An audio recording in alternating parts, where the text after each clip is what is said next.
सारी बातों को लेकर बीजेपी को गए, सबसे महत्वपूर्ण हिंदुओं पर जो उन्होंने टिप्पणी की उस पर क्या कहेंगे? नहीं, सिर्फ हिंदुओं पे नहीं उन्होंने कहा, उन्होंने सारे धर्मों को कहा।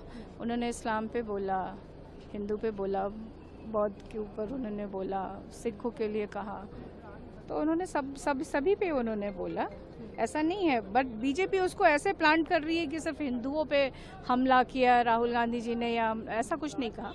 लेकिन मैम उन्होंने ये तो कहा कि नफरत फैलाते हैं हिंदू, और ये नहीं, उन्होंने कहा बीजेपी वाले नफरत फैलाते हैं, और बीजेपी में तो हर एक धर्म के लोग हैं, सिर्फ हिंदू थोड़ी ना है। तो एक बात और, तो उन्होंने बीजेपी के लोगों के लिए कहा, ऐसा नहीं कहा कि हिंदू फैलाते हैं। वो कह रहे कि कोई भी धर्म ये नहीं सिखाता कि हम किसी को डराएं या नफरत फैलाएं। ओवरऑल जो उन्होंने स्पीच दी, जैसे अग्निवीर की बात कही और फिर मणिपुर वाला मामला उठाया, कई सारे मुद्दे पर उन्होंने अपनी बात रखी। देखिए, राहुल गांधी ने निट पे भी कहा, अग्निवीर पे भी कहा, मणिपुर का भी मुद्दा उठाया, हाउस के अंदर जो होता है उस पे भी राहुल गांधी जी ने कहा, बीजेपी के ऊपर भी कहा।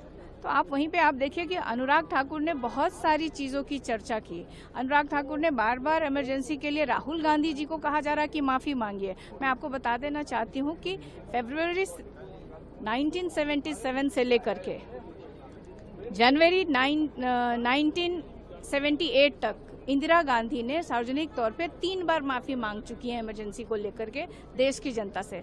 तो अब राहुल गांधी जी से क्यों उम्मीद लगा के रखें कि इमरजेंसी पे कोई माफी मांगे, और इमरजेंसी की चर्चा क्यों कर रहे हैं लोग आज?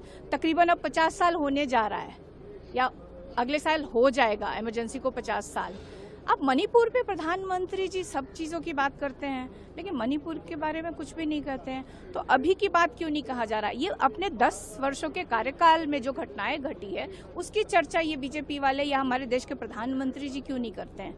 आप जो 50 साल पहले जो चीज़ें बीत गई, और उसके लिए तो इंदिरा गांधी जी ने सार्वजनिक तौर पर, मैंने आपको बताया कि 3 बार खुद देश की जनता से वो माफ़ी मांग चुकी हैं। तो अब किस बात की बार बार कहते हैं लोग कि माफ़ी मांगिए इमरजेंसी के लिए? अभी 10 सालों तक इनको इमरजेंसी नहीं याद आया। जब ऑपोजिशन इस बार जनता ने मजबूती प्रदान की है विपक्ष को, तो इस बार उनको 25 तारीख को अचानक, 25-26 तारीख को अचानक याद आ गया, इमरजेंसी की याद आ गई। तो हम लोग बार बार ये कह रहे थे राहुल गांधी जी कि जो देश के ज्वलंत मुद्दे हैं, जो जनता के जन सरोकार के जो मुद्दे हैं, चाहे वो किसानों का मुद्दा हो, और अभी सबसे ज्यादा जो स्टूडेंट का नीट का चल रहा है, कि हमें 1 दिन का समय होना चाहिए जिसके ऊपर हम लोग अपनी सब बातें रखें उस पर, लेकिन सरकार उससे भाग रही है।